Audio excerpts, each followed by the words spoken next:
Hello दोस्तों। अगर आप किसी भी गवर्नमेंट जॉब के लिए प्रिपेयर कर रहे हो तो मॉडर्न इंडियन हिस्ट्री का आना आपके लिए बहुत ही ज़्यादा ज़रूरी है।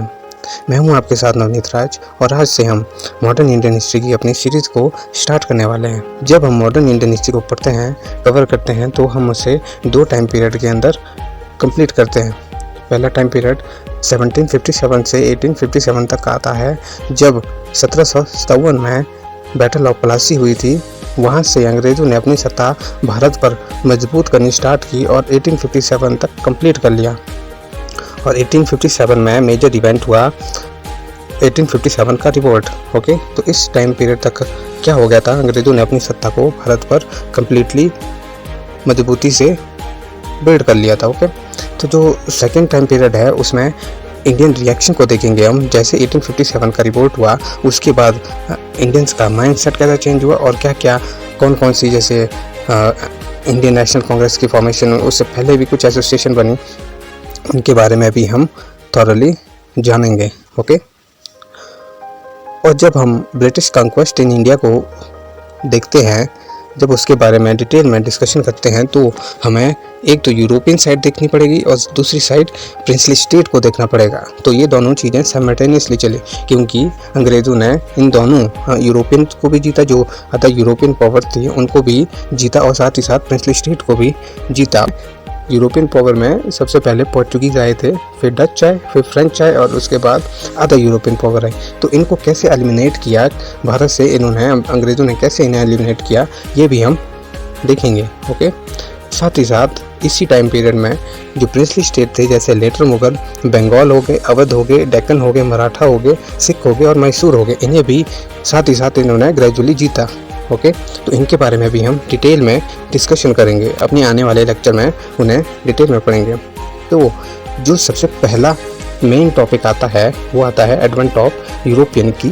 जो यूरोपियन थे भारत क्यों आए, उनका क्या मकसद था और उन्होंने अपना स्ट्रॉन्ग होल्ड भारत में कैसे स्थापित किया, इससे हम देखेंगे। तो इसमें भी हम सबसे पहले पोर्चुगीज़ के बारे में देखेंगे, पुर्तगालियों के बारे में देखेंगे।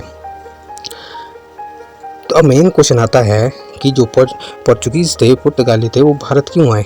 ओके, उन्हें क्या ज़रूरत पड़ गई थी भारत आने की। तो उससे पहले हम ये जानेंगे कि भारत और यूरोप के बीच में कौन कौन से ऐसे ट्रेड रूट थे जिनके थ्रू व्यापार होता था।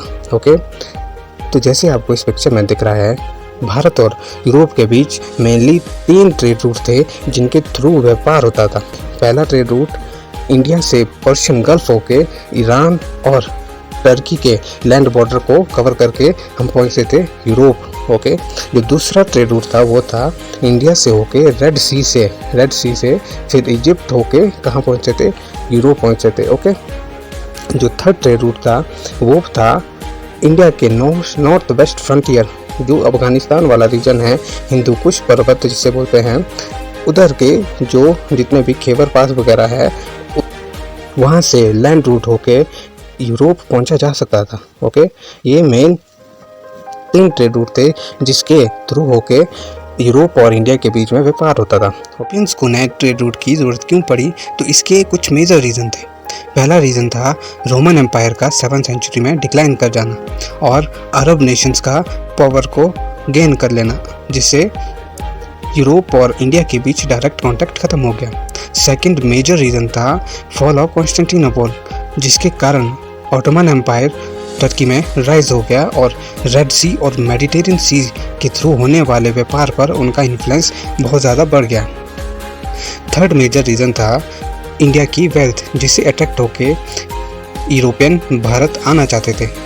अब फोर्थ रीज़न था 5th सेंचुरी आते आते यूरोप में टेक्नोलॉजिकल एंड साइंटिफिक एडवांसमेंट बहुत ज़्यादा होगी, जिसके कारण शिप बिल्डिंग, आर्ट और नेविगेटिंग टेक्नोलॉजी में भी इम्प्रूवमेंट हुई और नए ट्रेड रूट फाइंड आउट करने की होड़ लग गई। अभी तक हमने देखा कि क्या रीज़न थे जिसके कारण यूरोपियन भारत आना चाहते थे। ओके, अब हम देखेंगे कि उन्होंने कौन सा रूट डिस्कवर किया जिसके थ्रू वे भारत पहुंचे। ओके, तो इसमें एक इम्पॉर्टेंट नाम आता है प्रिंस हेनरी का, जिसे हम नेविगेटर के नाम से भी जानते हैं। प्रिंस हेनरी पुर्तगाल के राजा थे जिन्होंने नए ट्रेड रूट फाइंड आउट करने के लिए अपने सेलर्स को बहुत ज़्यादा सपोर्ट किया। 1494 आते आते कोलंबस ने अमेरिका की जब खोज की तो उसके बाद भारत को ढूंढने का अभियान और भी ज़्यादा तेज़ हो गया। तो इसीलिए पुर्तगाल और स्पेन के बीच ट्रीटी ऑफ टॉर्डेसिलस साइन हुई, जिसके थ्रू उन्होंने नॉन क्रिश्चियन वर्ल्ड को आपस में बांट लिया। ओके, अब 1487 आते आते पुर्तगाल के फेमस नेविगेटर बार्थोलोमेउ दियास ने केप ऑफ गुड होप तक, जो ईस्ट अफ्रीका में है, वहाँ तक सेल किया और फिर वापस पुर्तगाल आ गए। ओके, तो इससे एक नया ट्रेड रूट फाइंड आउट करने की जो उम्मीद थी वो बहुत ज़्यादा बढ़ गई। फिर पिक्चर में वास्को डी गामा आते हैं, जिन्होंने 10 साल बाद 1498 में एक नया ट्रेड रूट फाइंड आउट किया। किसके थ्रू होके? केप ऑफ गुड होप वाले सेलिंग रूट के थ्रू होके उन्होंने एक नया ट्रेड रूट फाइंड आउट किया और इंडिया के, भारत के कालीकट तट तक पहुंच गए। जब वास्को डी गामा कालीकट के तट पर पहुंचे तो वहां के जो रूलर थे, वहां का शासक जमोरिन था। जमोरिन ने वास्को डी गामा का बहुत खुशी से स्वागत किया और यूरोपियन के साथ कोई भी दुश्मनी नहीं रखी। पर दिक्कत स्टार्ट हुई जब जो वहाँ के मर्चेंट थे, अरब मर्चेंट थे, उन्होंने प्रोटेस्ट स्टार्ट कर दिया पुर्तगालियों के आने के विरोध में। ओके, तो यहाँ से अरब और पुर्तगाल के जो मर्चेंट्स हैं उनके बीच टसल स्टार्ट होगी, वहाँ उनके बीच राइवलरी स्टार्ट होगी। वास्को डी गामा कालीकट में 3 मंथ तक रहा और जब वापस गया 3 मंथ के बाद तो उसने यूरोप में 60 गुना मुनाफा कमाया। तो इस ह्यूज अमाउंट ऑफ प्रॉफिट को देख के पुर्तगाल के जितने भी अदर ट्रेडर्स थे, मर्चेंट थे, वो भी भारत आने के लिए बहुत ज़्यादा उत्सुक हो गए, उनके बीच होड़ स्टार्ट होगी। तो यहाँ से हम देखते हैं कि क्यों यूरोपियंस भारत को आना चाहते थे। तो मेन क्वेश्चन अराइज होता है कि वास्को डी गामा के मिशन की इंपॉर्टेंस क्या थी। पहला तो यूरोपियंस को डायरेक्ट एक्सेस मिल गया, पुर्तगालियों को डायरेक्ट एक्सेस मिल गया इंडियन मार्केट का। ओके, तो वहाँ से इंडियन मार्केट से यूरोपियंस डायरेक्टली पेपर का ट्रेड अब कर सकते थे। दूसरा, अब उन्हें कोई भी ट्रेड करने के लिए मुस्लिम मिडिल मैन की ज़रूरत नहीं थी। आज के लेक्चर में यूरोपियंस की, पुर्तगालियों की भारत में एंट्री होगी। कल हम देखेंगे कि किस तरह से उन्होंने अपनी जो फैक्ट्रीज है उन्हें भारत में सेटअप किया और कौन कौन से वाइसराय थे जो पुर्तगालियों ने भारत में अपनी सत्ता को मजबूत करने के लिए अपॉइंट किए। अगर आपको हमारी वीडियो पसंद आई है तो प्लीज़ हमारी वीडियो को लाइक करें, शेयर करें और हमारे चैनल को सब्सक्राइब करना ना भूलें। Thank you.